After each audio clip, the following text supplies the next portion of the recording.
मार्च का महीना था। आसमान में काले बादल छाए थे, जिसके कारण रात आम दिनों की अपेक्षा ज्यादा गहरी नजर आती थी।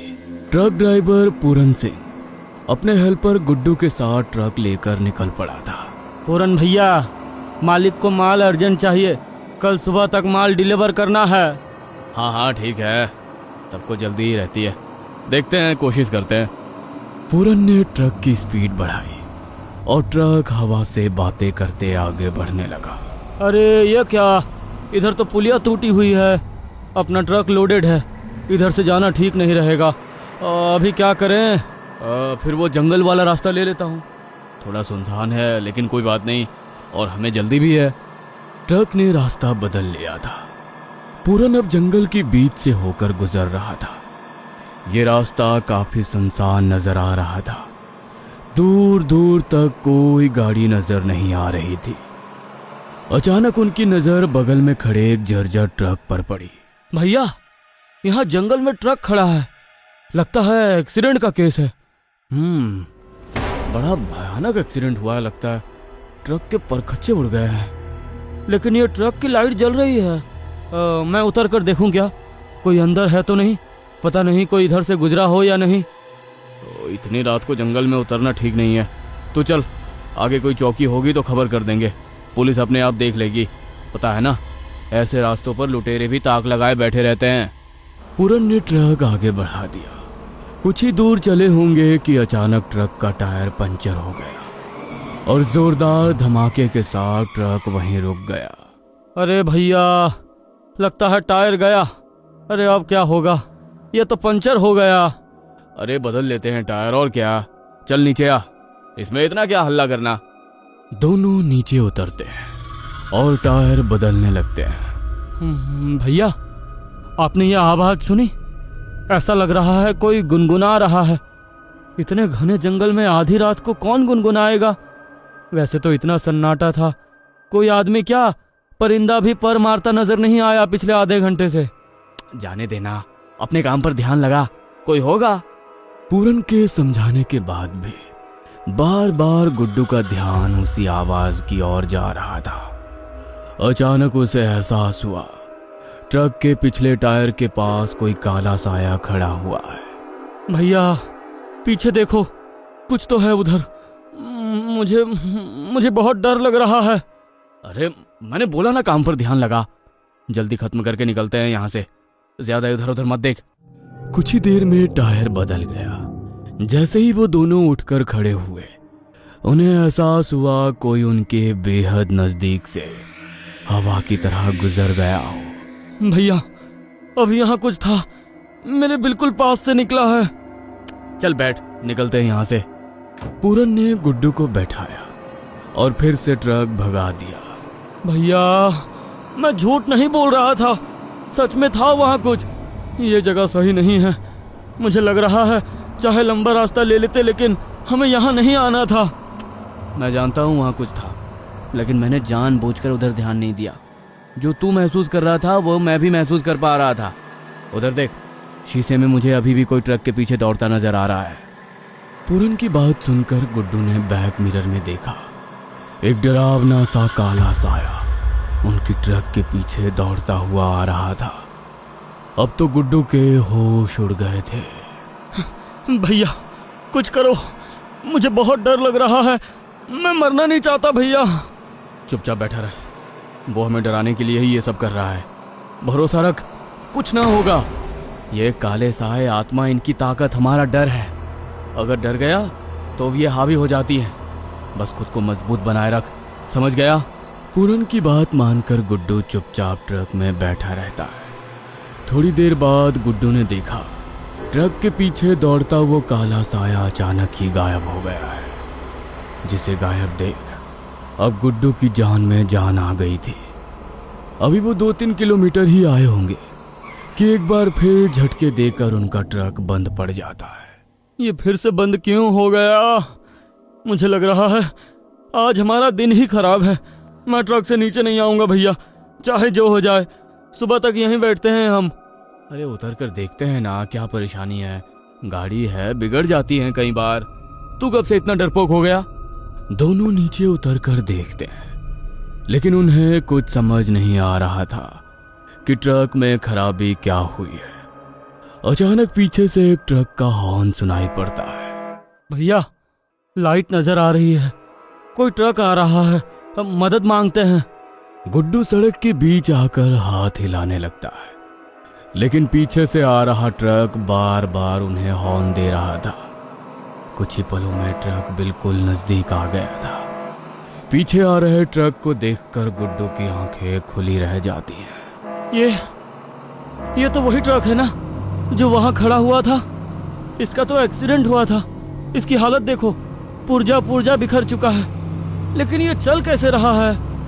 पता नहीं, कुछ ठीक नहीं लग रहा है। अब साइड हो जाते हैं, निकल जाने दे इसे, हम अपने ट्रक में ही चलते हैं। वो दोनों सड़क के किनारे जाकर खड़े हो गए थे, लेकिन पीछे से आ रहा ट्रक ऐसा लगता था उनकी ओर ही बढ़ रहा है। काफी नजदीक आने पर भी जब ट्रक ने साइड नहीं दी तो वो दोनों अपनी जान बचाने को जंगल की ओर दौड़ पड़ते हैं। भैया, आपने देखा? ड्राइवर सीट पर तो कोई था ही नहीं। बिना ड्राइवर के कैसे चल रहा है ये ट्रक? पता नहीं, अभी किसी तरह अपनी जान बचा। दौड़ते हुए वे दोनों घने जंगल में आ गए थे। पीछे दौड़ रहा ट्रक भी दिखना बंद हो गया था, लेकिन भागने के चक्कर में वे दोनों अलग अलग हो गए थे। लेकिन वो दोनों रास्ता भटक चुके थे। अचानक गुड्डू को सामने एक आदमी दिखाई दिया जो लकड़ियां काट रहा था। भाई, इतनी रात को जंगल में क्या कर रहे हो? तुम्हें डर नहीं लगता? डर कैसा, अब तो ये जंगल ही मेरा घर है। तुम थके हुए लग रहे हो, मेरे साथ चलो, तुम्हें आराम करना चाहिए। उस रहस्यमयी सी मुस्कान में जाने क्या सम्मोहन था। गुड्डू बिना कुछ सोचे उसके साथ साथ चलने लगा था। वो सामने रोशनी दिखाई दे रही है, वही घर है मेरा। तुम आज रात यहीं रुक जाओ। ठीक है, बहुत अच्छा हुआ तुम मिल गए। मुझे तो लगा था पता नहीं कैसे यहाँ से बाहर जा पाऊंगा। तुम जानते नहीं क्या देख कर आ रहा हूँ मैं। जानता हूँ, ट्रक दिखाई दिया था ना? हाँ, लेकिन तुम्हें कैसे पता? मुझे सब पता है। कई साल पहले शॉर्टकट लेने के लिए वो ट्रक इस रास्ते पर आया था। ड्राइवर को झपकी लग गई और तेज रफ्तार में दौड़ता ट्रक पेड़ से टकराकर पलट गया। ड्राइवर ट्रक में ही खून से लथपथ घंटों तक मदद का इंतजार करते करते भगवान को प्यारा हो गया। ट्रक की हालत इतनी खराब थी कि मालिक ने उसे यहीं जंगल में छोड़ गया। किसी ने उस ट्रक की सुध नहीं ली। कहने को तो वो ड्राइवर मर गया, लेकिन उसकी आत्मा आज भी इस रास्ते पर रात में जी उठती है और अपना ट्रक लेकर निकल पड़ती है। ड्राइवर की आत्मा इसी जंगल में फंस कर रह गई है और हर रात नए शिकार पर निकलती है। ये लो, बातों बातों में हम पहुंच भी गए। चलो अब अंदर चलते हैं। गुड्डू उस झोपड़ी में जाने ही वाला था कि तभी उसके कानों में एक आवाज गूंज। गुड्डू, कहाँ चला गया था तू? यहाँ आ मेरे पास। कहाँ जा रहा है? अरे, ये तो पूरन भैया की आवाज है। पीछे मुड़कर मत देखना, वो तुम्हारा दोस्त नहीं, जंगल का छलावा है। बस चुपचाप मेरे साथ चलो, वरना आज रात तुम उसका शिकार बनोगे। गुड्डू, मैंने कहा वहीं रुक जाओ। कहाँ जा रहा है? बात किससे कर रहा है तू? गुड्डू! पूरन के जोर से चिल्लाने पर गुड्डू पीछे मुड़कर देख लेता है। सामने उसका दोस्त पूरन खड़ा था। पूरन ने हाथ गुड्डू की ओर बढ़ाया तो गुड्डू ने मुड़कर उस आदमी की ओर देखा, लेकिन अभी वहां कोई आदमी नहीं था। किधर जा रहा था? पता है ना ये घना जंगल है, अंदर ढेरों जंगली जानवर है। तुझे कुछ हो जाता तो? वो आदमी मुझे अपनी झोपड़ी में ले जा रहा था। किधर है झोपड़ी? ना उधर कोई आदमी था ना झोपड़ी। किस चक्कर में फंसने जा रहा था मेरा दोस्त? भैया, आपको दिखा नहीं मैं जिससे बात कर रहा था? तेरे साथ कोई नहीं था। अरे तू अकेला बात करता जा रहा था। पूरन की बात सुनकर गुड्डू और भी डर जाता है। आप ना आते तो पता नहीं वो क्या करता मेरा। मुझे तो सामने एक झोपड़ी नजर आ रही थी। पूरन और गुड्डू बुरी तरह घबरा गए थे। तभी एक बार फिर उन्हें पीछे से आती लाल रोशनी दिखाई देती है। भैया, वो ट्रक फिर से हमारी तरफ आ रहा है, भागो यहाँ से। दोनों तेज रफ्तार में दौड़ते हैं और भागते हुए वापस अपने ट्रक के पास आ जाते हैं। हे वाहेगुरु, मदद करो। गुड्डू, एक बार फिर से ट्रक स्टार्ट करता हूँ, क्या पता स्टार्ट हो जाए। पूरन जाकर ट्रक स्टार्ट करता है। कई बार कोशिश करने के बाद अचानक ट्रक स्टार्ट हो जाता है। जल्दी करो भैया, वो हमारे नजदीक आ रहा है। अचानक पूरन को सामने एक आदमी नजर आता है जिसका पूरा शरीर खून से लथपथ था। कपड़े फटे हुए थे और चेहरा बिगड़ गया था।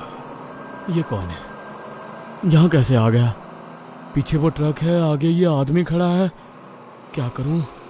कुछ समझ में नहीं आ रहा। ये शायद वही है जो उस ट्रक एक्सीडेंट में मर गया था, मुझे उस जंगल वाले आदमी ने बताया था। पूरन के हाथ स्टीयरिंग पर कांप रहे थे।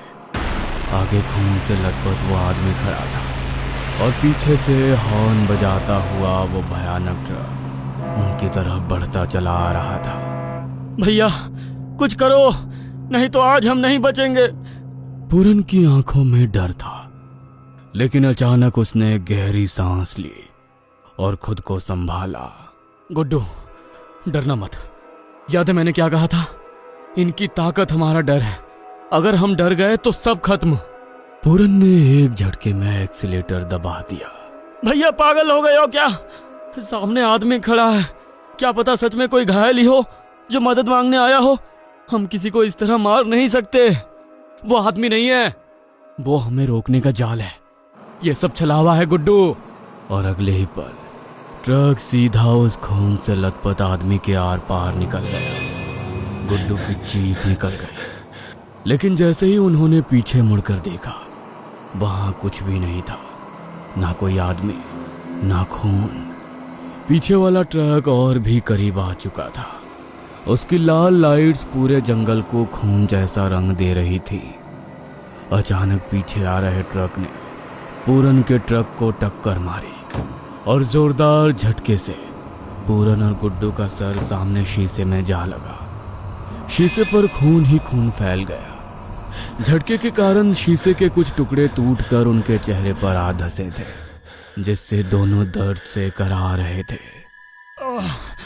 लगता है हमारा समय आ गया है भैया। अब हम नहीं बचेंगे। वो पीछे वाला ट्रक फिर से हॉर्न दे रहा है।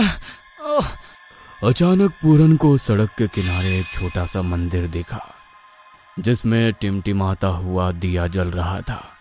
गुड्डू, पकड़ के बैठ। मैं यूं हार मानने वालों में से नहीं हूं, अभी भी एक उम्मीद बाकी है। पूरन ने पूरी ताकत से ट्रक मंदिर की तरफ मोड़ दिया।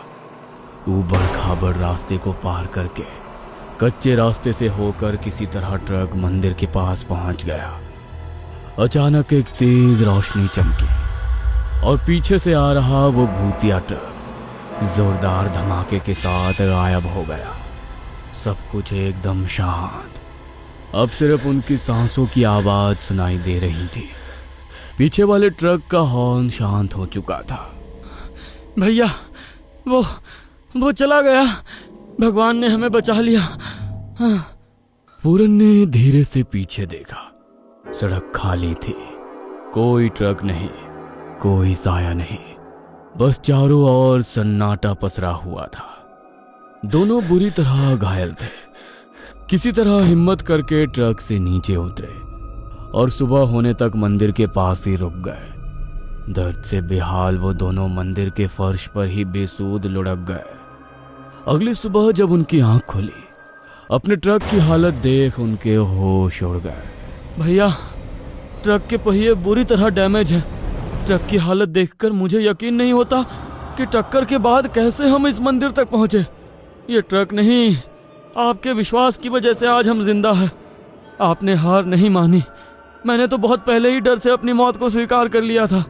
बस आप ही थे जिसे यकीन था कि हम निकल जाएंगे। तभी एक बुजुर्ग वहां आ पहुंचे, जो दिया जलाने वहां आए थे। क्या हुआ बेटा, तुम लोग ठीक हो ना? ये सब कैसे हुआ? गुड्डू ने अपनी सारी आप बीती उन बाबा को कह सुनाई। जो उस रात एक्सीडेंट में मरा वो मेरा बेटा था।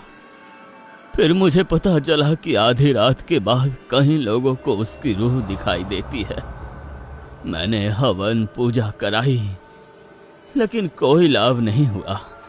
फिर मैंने अपने बेटे की आत्मा की शांति के लिए यहाँ जंगल में यह छोटा सा मंदिर बनाया और उसकी आत्मा को शांति मिले इसलिए मैं सुबह शाम यहाँ आकर दीपक जलाता हूँ।